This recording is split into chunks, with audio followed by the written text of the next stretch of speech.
اور اب ہم دیکھ رہے ہیں ٹرمپ کے پاس جو ہے آپشنز محدود ہوتے جا رہے ہیں. وہ آپشنز کون کون سے ہیں جو اس کے پاس رہ گئے ہیں، اور اس کے اوپر تجزیہ بھی آپ سے جاننا چاہوں گا. بسم اللہ الرحمن الرحیم. سب سے پہلے تو شب شہادت امام رضا علیہ السلام کے حوالے سے تسلیت عرض کرتا ہوں.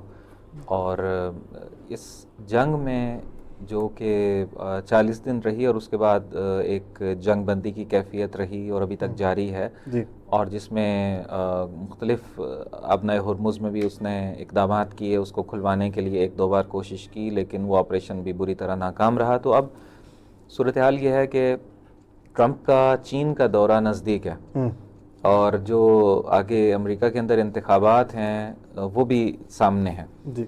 اس ساری صورتحال میں پھر عالمی اقتصادی جو ایک پریشر اور ایک دباؤ بنتا چلا جا رہا ہے امریکی صدر کے اوپر، ان ساری چیزوں کو دیکھتے ہوئے اس وقت مختلف طریقوں سے تجزیے کیے جا رہے ہیں، لیکن تقریباً ایک کامن پوائنٹ ہے عالمی طور پہ. اگر آپ دیکھیں تجزیہ نگاروں کو یورپ میں، امریکہ میں، پاکستان میں، ایران میں، مختلف جگہوں پہ، چائنا میں، رشیا میں، تو وہ سارے تقریباً یہی بات کر رہے ہیں کہ اس وقت اس کے سامنے بس 2-3 آپشن ہیں. جی. اور سارے کے سارے آپشنز میں اس کی شکست ہے، اس کی ذلت ہے، اس کی رسوائی ہے.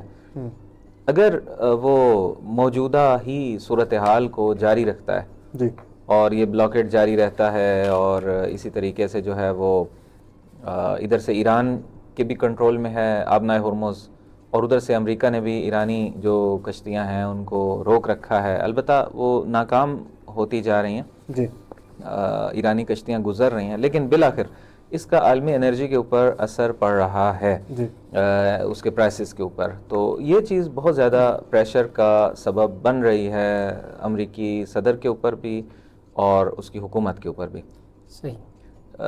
تو یہ اس کے کسی بھی صورت میں فائدے میں نہیں ہے اس بلاکٹ کو اسی طریقے سے ایز اٹ از جاری رکھنا کہ یہ جو پوزیشن ان دنوں میں چل رہی ہے.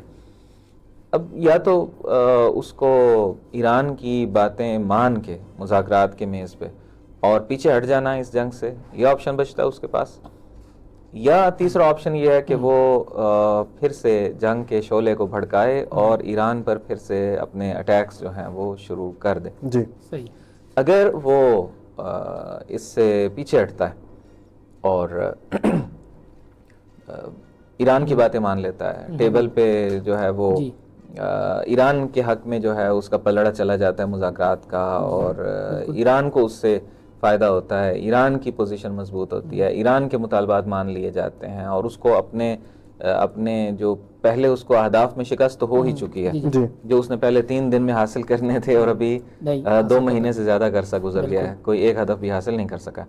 تو یہ وہ صورتحال ہوگی کہ جس میں بہت ہی بری طرح سے اس کی جو امپائر ہے اس کو نقصان پہنچے گا عالمی سطح پہ، اور سیاسی طور پہ بھی بہت خطے سے اس کو نکلنا پڑے گا. خطے کے ممالک جو ہیں اس پہ اب بھروسہ نہیں کر رہے ہیں، سیکیورٹی کے مسائل تھے، اس کو لائے تھے، بھاری رقوم لیتا تھا یہاں سے امریکہ ان ممالک سے. تو بہرحال اب وہ پہلی پوزیشن نہیں رہے گی. اسی طریقے سے جو صورتحال ہے ایک عجیب طرف جو ہے وہ جا سکتی. جی آپ کچھ کہیں پھر میں آگے خود ایران کے اقتدار میں بھی اضافہ ہوگا اگر یہ شرطیں مان لیتا ہے.